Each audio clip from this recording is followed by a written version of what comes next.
इस वीडियो में आप इतिहास के 10 ऐसे रहस्यों को जानोगे जिनका जवाब तलाशने की कोशिशें सालों से की जाती रही हैं, लेकिन वो रहस्य आज भी एक अनसुलझी पहेली बने हुए हैं। नंबर 1। सन 1888 में अगस्त से लेकर नवंबर तक लंदन के व्हाइट चैपल डिस्ट्रिक्ट में एक के बाद एक 5 महिलाओं का कत्ल होता है। कातिल ने 5 महिलाओं की हत्या एक ही तरह से की थी। पुलिस द्वारा इन 5 महिलाओं के कातिल का पता लगाने के बहुत से प्रयास किए जाते हैं, लेकिन सभी नाकाम रहते हैं। फिर अचानक एक एनोनिमस लेटर सामने आता है। लेटर लिखने वाले ने ये लिखा था, मैं ही असली कातिल हूँ। लेटर में उस व्यक्ति ने अपना नाम जैक द रिपर लिखा था। पुलिस की छानबीन के बाद ये सामने आता है कि ये लेटर एक झूठ था, लेकिन तब तक जैक द रिपर ये नाम व्हाइट चैपल और लंदन में पूरी तरह फैल चुका था और लोग कातिल को जैक द रिपर नाम से जानने लगे थे। तमाम कोशिशों के बावजूद ये पता नहीं चल पाता कि वह 5 मर्डर करने वाला व्यक्ति आखिर कौन था। इस घटना को 130 साल बीत जाने के बाद आज भी लोग इस मिस्ट्री में काफ़ी इंटरेस्ट लेते हैं। नंबर 2। Shroud of Turin. ये एक ऐतिहासिक कपड़ा है जो कि इटली के ट्यूरिन शहर के Saint John the Baptist church में रखा हुआ है। इस कपड़े पर एक आदमी की छवि बनी हुई है। कहा जाता है कि ये तस्वीर ईसा मसीह की है। माना जाता है कि ईसा मसीह को सूली पर चढ़ाए जाने के बाद उन्हें दफनाने के लिए इसी कपड़े में लपेट कर रखा गया था, और इस कपड़े पर जो ये एक आदमी की छवि बनी हुई है, ये ईसा मसीह के ही शरीर के निशान हैं। रिसर्चर्स इस कपड़े की काफ़ी छानबीन कर चुके हैं। जब इसकी कार्बन डेटिंग की गई तो सामने आया कि यह कपड़ा 12वीं या 13वीं सदी का हो सकता है, लेकिन जीसस तो 2000 साल पहले हुए हैं। एक इटालियन फिजिसिस्ट का ये कहना है कि साइंटिफिक टूल्स के ज़रिए ये साबित नहीं किया जा सकता कि ये कपड़ा जीसस का है या नहीं। रिसर्चर्स इस कपड़े को पूरी तरह से झूठा साबित करने में नाकाम रहे हैं, और ये एक रहस्य बना हुआ है कि ये कपड़ा कहाँ से आया था और इस पर दिखाई देने वाला ये इंसान कौन है। नंबर 3। क्या आप इमेजिन कर सकते हैं 15th सेंचुरी की एक पेंटिंग में यूएफओ का दिखाई देना? शायद आप माने या ना माने, लेकिन बहुत से इतिहासकार ये मानते हैं कि हमारे पूर्वजों को भी एलियंस जैसी किसी हस्ती का आभास था, और ये एलियंस वगैरह की बातें हमारी दुनिया में नई नहीं हैं। हिस्टोरियंस मानते हैं कि पुराने समय से ही लोगों को आकाश में यूएफओ नजर आते रहे हैं। यहाँ तक कि उस समय के आर्टिस्ट्स ने अपनी पेंटिंग में इन्हें कैप्चर भी किया था। उनमें से एक थे इटली के पेंटर डोमेनिको गिरलांदायो। इन्होंने 15th सेंचुरी में एक पेंटिंग बनाई थी, मडोना विद सेंट जोवानिनो। पेंटिंग के बैकग्राउंड में एक आदमी मौजूद है। उसने अपना हाथ चेहरे पर रखा है और वो आसमान से आ रहे एक अजीब से दिखने वाले ऑब्जेक्ट को देख रहा है। अब ऐसा मानने वाले बहुत लोग हैं जो ये कहते हैं कि ये पेंटर अपनी इस पेंटिंग के ज़रिए हमारे लिए एक संदेश छोड़कर गए हैं कि कैसे उन्होंने एलियंस के साथ कम्युनिकेट किया। लेकिन फिर बहुत से ऐसे लोग भी हैं जो कहते हैं कि ये थियोरी बिल्कुल बकवास है। वो कहते हैं कि ये एक धार्मिक पेंटिंग है और ये मिस्टीरियस ऑब्जेक्ट कुछ नहीं बल्कि एक देवदूत हो सकता है। सच क्या है कोई नहीं जानता, लेकिन इतना ज़रूर है कि इस मिस्टीरियस ऑब्जेक्ट को देखकर ये नहीं लगता कि ये कोई फरिश्ता या देवदूत है, बल्कि ये एक उड़न तश्तरी की तरह दिखाई देता है। Number 4। John F Kennedy America के सबसे चहेते प्रेसिडेंट्स में से एक थे। 22 नवंबर 1963 को इन्हें पब्लिकली असैसिनेट कर दिया गया था।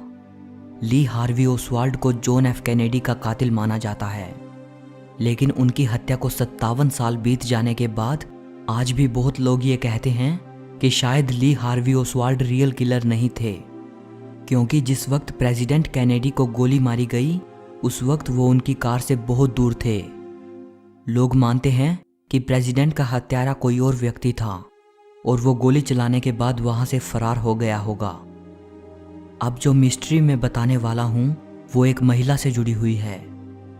जब प्रेसिडेंट कैनेडी को गोली मारी गई उस वक्त उनकी कार के आसपास बहुत लोग मौजूद थे और मीडिया भी थी जिसने पूरी घटना को रिकॉर्ड किया था। जब FBI प्रेसिडेंट की हत्या से जुड़े फोटोग्राफ्स देख रही थी तब उन्हें एक महिला नजर आती है जिसने हेड स्कार्फ पहना हुआ है, इसीलिए फोटोज में उसका चेहरा अच्छे से दिखाई नहीं देता। FBI देखती है कि उस औरत के हाथ में शायद एक कैमरा है और वो उस घटना की तस्वीरें ले रही है। बाद में उस महिला को ढूंढने की बहुत कोशिशें की जाती हैं लेकिन उसका कोई पता नहीं मिलता। फिर FBI उस औरत से अपील करती है कि वो जो कोई भी है सामने आए और जो भी तस्वीरें अपने कैमरा से उसने ली हैं वो हमें दे दे ताकि केस में कुछ मदद मिल सके। लेकिन वो महिला सामने नहीं आती है। वो कौन थी कोई नहीं जानता।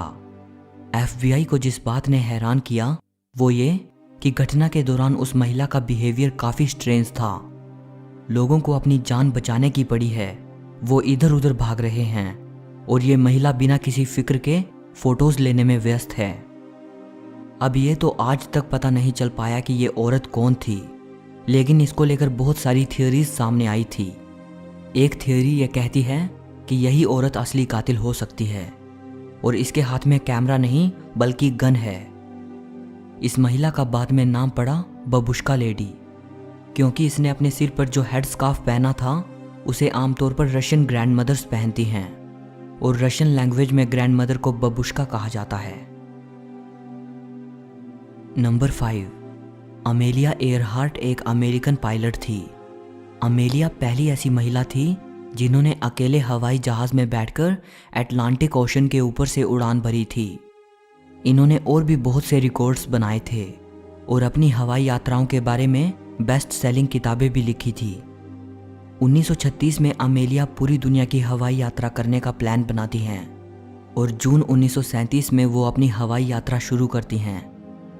2 जुलाई 1937 को पैसिफिक ओशन के ऊपर से उड़ान भरते हुए अमेलिया का हवाई जहाज रहस्यमय तरीके से गायब हो जाता है।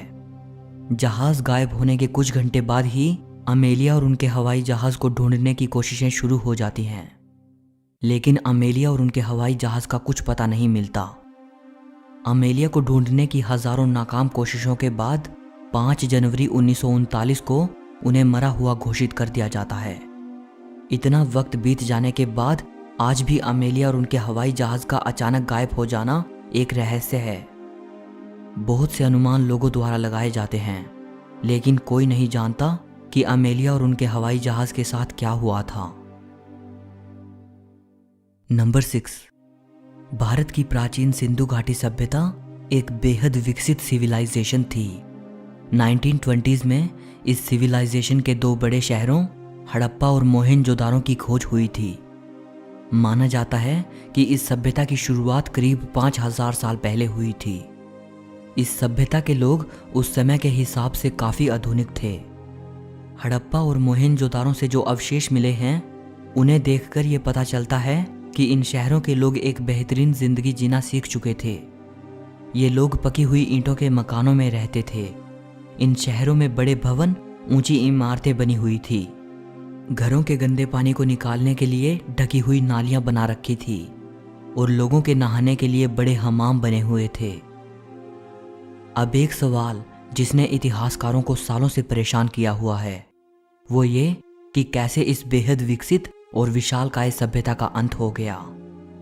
सिंधु घाटी सभ्यता की खोज हुए 100 साल से भी ज्यादा का समय बीत चुका है, लेकिन इसके विनाश का कारण आज भी एक हिस्टोरिकल पजल बना हुआ है। बहुत सारी थियोरीज दी जाती हैं। कुछ कहते हैं कि जलवायु परिवर्तन या बाढ़ ने इस सभ्यता को खत्म कर दिया।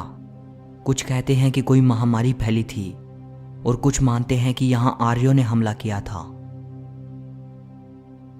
नंबर 7, रोंगो रोंगो स्क्रिप्ट नाम की एक प्राचीन भाषा है जिसे आर्कियोलॉजिस्ट्स सालों से डिकोड करने की कोशिश कर रहे हैं, लेकिन अभी तक नाकामी ही हाथ लगी है।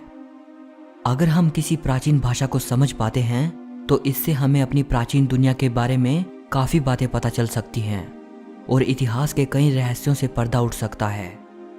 रोंगो रोंगो स्क्रिप्ट को ईस्टर आइलैंड में 19th सेंचुरी के आखिर में डिस्कवर किया गया था। इस भाषा में 120 सिंबल्स हैं। इन सिंबल्स का मतलब क्या है कोई नहीं जानता। इस बारे में कोई जानकारी नहीं मिलती कि ये स्क्रिप्ट कैसे और कब वजूद में आई होगी। ये माना जाता है कि 1860 तक भी ईस्टर आइलैंड के लोग इस लिखित भाषा का इस्तेमाल किया करते थे, लेकिन इसके बाद इस भाषा का ज्ञान खो गया। अब मैं आपको एक हैरान कर देने वाली बात बताता हूँ। ये रोंगो रोंगो स्क्रिप्ट हमारी सिंधु घाटी सभ्यता की लिपि से काफ़ी हद तक मिलती जुलती है। ईस्टर आइलैंड सिंधु घाटी से 20,000 किलोमीटर दूर है। हैरानी की बात है, दो अलग अलग जगह पर जन्मी भाषाएं एक दूसरे से इतनी मिलती जुलती हैं। दोनों ही भाषाओं को अभी तक हम समझ नहीं पाए हैं। नंबर 8, स्टोनहेंज इंग्लैंड में मौजूद पत्थर की बड़ी बड़ी चट्टानें हैं। इनको जमीन खोदकर गोलाकार स्थिति में खड़ा किया गया था। अनुमान लगाया जाता है कि स्टोनहेंज तकरीबन 5,000 साल पहले बनाया गया था। इस हिसाब से ये इजिप्ट के पिरामिड से भी पुराना है। प्राचीन मनुष्यों ने इसे किस पर्पस के लिए बनाया था, ये अभी तक हम जान नहीं पाए हैं। कुछ हिस्टोरियंस मानते हैं कि शायद स्टोनहेंज को किसी एस्ट्रोनॉमिकल या हीलिंग पर्पस के लिए बनाया गया होगा।